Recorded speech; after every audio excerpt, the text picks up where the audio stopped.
तो आज का हमारा ये लेक्चर रहने वाला है सामाजिक परिवर्तन के बारे में। सामाजिक परिवर्तन की अवधारणा क्या है, इसको हम समझेंगे। लेकिन इसके पहले कि हम ये समझें कि सामाजिक परिवर्तन क्या है, हमें समझना होगा कि परिवर्तन किसे कहते हैं। तो आइए हम समझते हैं कि परिवर्तन किसे कहते हैं। तो देखिए, परिवर्तन जो होता है वो समझेंगे, पॉइंट वाइज मैंने नोट किया है। किसी वस्तु या दशा में एक समय की तुलना में दूसरे समय में पैदा होने वाली नवीन विशेषताओं को ही हम परिवर्तन कहते हैं।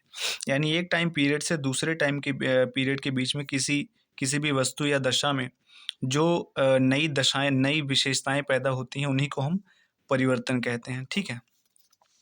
अगला पॉइंट है कि परिवर्तन का तात्पर्य किसी दशा अथवा वस्तु के रूप में इस तरह भिन्नता उत्पन्न होना है जो उसे पहले की तुलना में एक नया आकार प्रदान करे। है ना। परिवर्तन होने का मतलब ये है कि जैसे कोई एक वस्तु है या दशा है, तो एक समय से दूसरे समय में जो उसमें भिन्नता पैदा हो वो ऐसी हो कि वो उसको एक नया आकार प्रदान करे। ठीक है। देखिए एग्जाम्पल, यदि समय के अंतराल के साथ लोगों की वेशभूषा बदल जाए, मकानों की निर्माण शैली में भिन्नता आ जाए अथवा परिवहन के साधन अधिक विकसित हो जाएं, तो इन सभी दशाओं को हम परिवर्तन के नाम से संबोधित करेंगे। ठीक है। तो ये हो गया कि परिवर्तन क्या होता है। अब हम आगे देखेंगे कि सामाजिक परिवर्तन, जो कि हमारा मेन टॉपिक है, मेन लेक्चर है, उस पर हम फोकस करेंगे। आइए समझते हैं। पहला पॉइंट है सामाजिक परिवर्तन की जो अवधारणा है, कॉन्सेप्ट ऑफ सोशल चेंज, जिसमें कि पहला पॉइंट है सामाजिक परिवर्तन का तात्पर्य लोगों के सामाजिक संबंधों, समाज के ढांचे अथवा सामाजिक मूल्यों में होने वाले परिवर्तन से है। ठीक है। तो इसका मतलब हुआ कि जब कभी भी लोगों के सामाजिक संबंध बदलते हैं, समाज का जो ढांचा है वो बदलता है, अथवा सामाजिक जो मूल्य हैं, मूल्य का मतलब होता है, मूल्य हमारे व्यवहारों को गाइड करते हैं। ठीक है।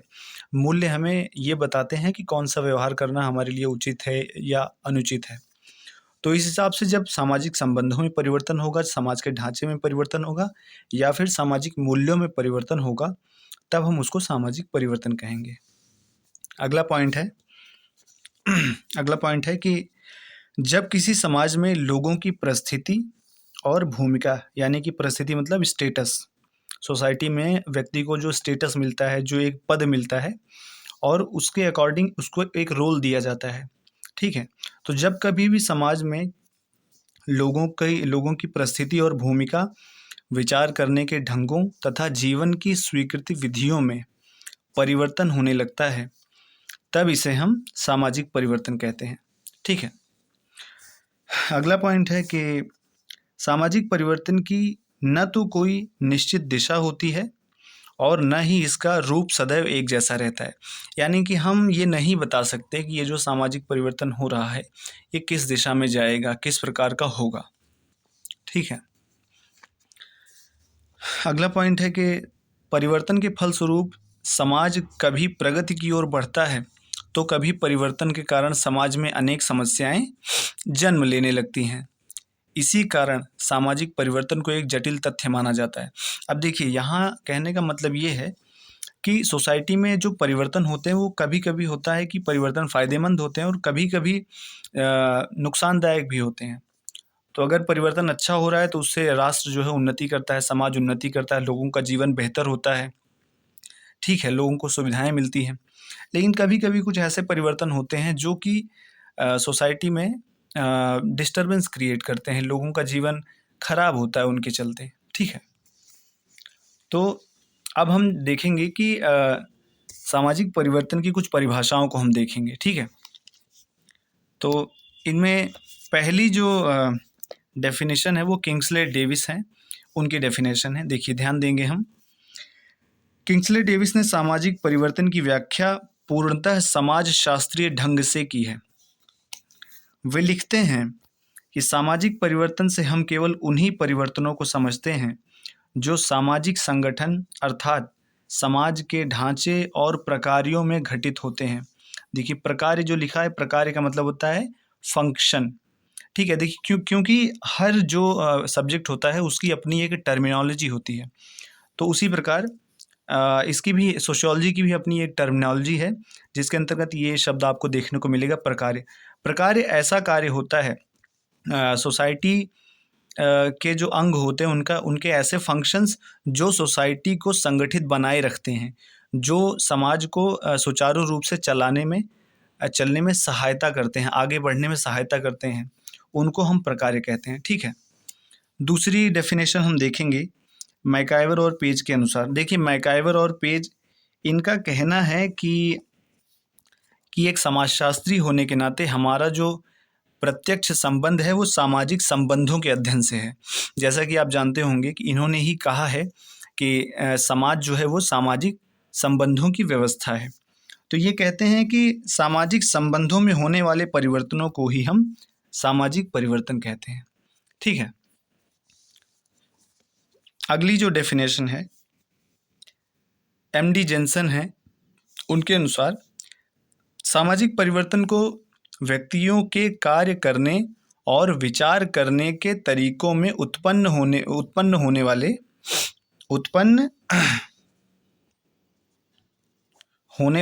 परिवर्तनों के रूप में परिभाषित किया जा सकता है। अर्थात जब कभी भी समाज में लोगों के कार्य करने का ढंग बदलने लगे, ठीक है, और लोगों के सोचने का जो तरीका है उनका, उसमें परिवर्तन आने लगे, तो उसको हम सामाजिक परिवर्तन कहेंगे। ठीक है, अब देखिए कुछ की पॉइंट्स हैं जिनको कि आपको समझना है और याद भी रखना है। ठीक है, तो पहला जो की पॉइंट है वो ये है कि सामाजिक ढांचे एवं प्रकार में होने वाले परिवर्तन को सामाजिक परिवर्तन कहते हैं। ठीक है, प्रकार के बारे में अभी मैंने पीछे आपको बताया।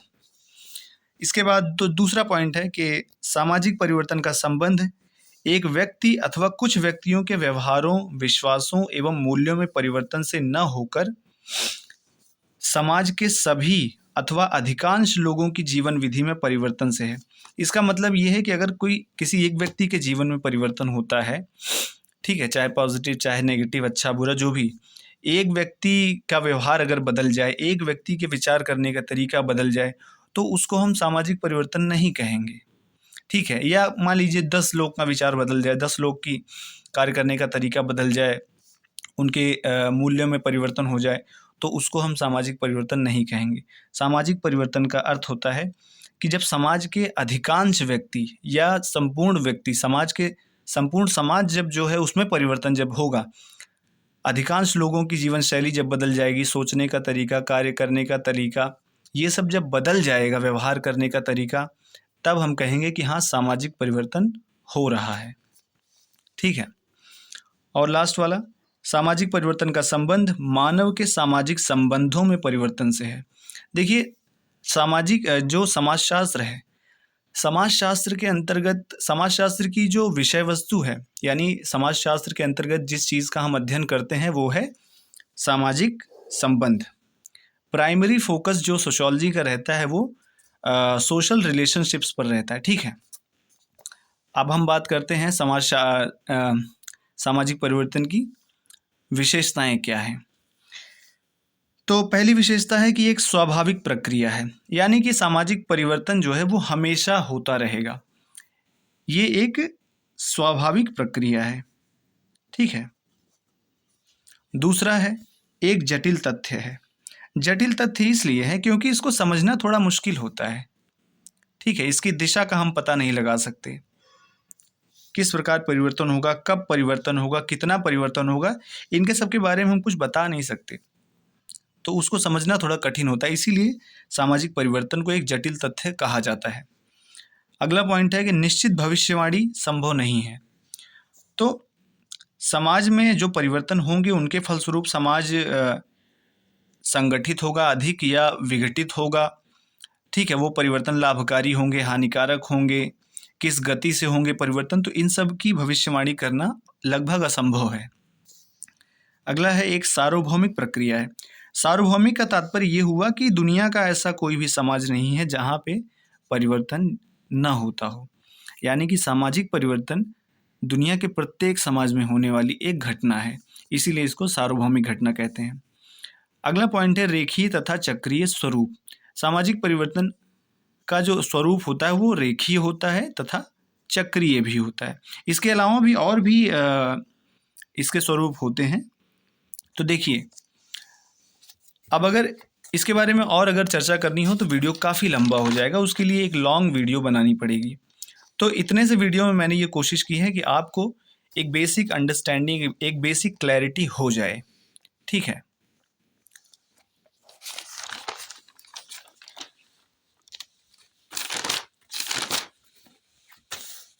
तो इस चैनल पर आपको समाजशास्त्र से संबंधित कोई भी टॉपिक अगर हो तो आप बता सकते हैं, उस पर आपको वीडियो प्रोवाइड कराई जाएगी।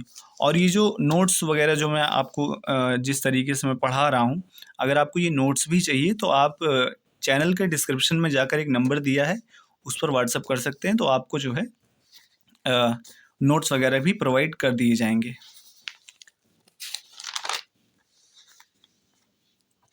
तो आज की इस वीडियो में बस इतना ही, बने रहिए।